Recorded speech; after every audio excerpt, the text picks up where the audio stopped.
About 3 weeks ago, I was in New York for what's the annual gathering of diplomacy, the United Nations General Assembly.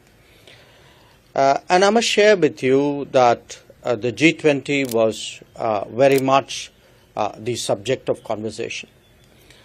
A lot of people were still a little surprised that the G20 could bridge what were strong positions and deep divides. Many other countries also took particular satisfaction at the permanent membership of the African Union in the G20. But overall, there was a sense in global diplomacy, really, that this G20 actually delivered very substantively on what were the most pressing issues of the day, and that quite honestly turned out far better than most people expected. I think ambassadors in particular have had the opportunity to travel around India. That was the way we engineered the G20 process. And you would have also seen that in the last year, the interest that Indians have shown in the world in international issues, in issues concerning the future of our planet, our own future linked with that, that's really been extraordinary.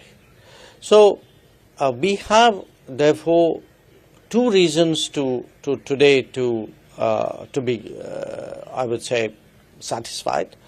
One, that in the totality of global diplomacy at a very difficult time in international politics, actually G20 was a big plus on the positive side of the global ledger.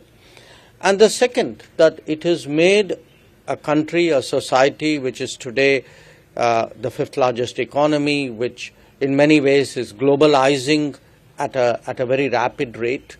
It has made this society far more connected with the rest of the world.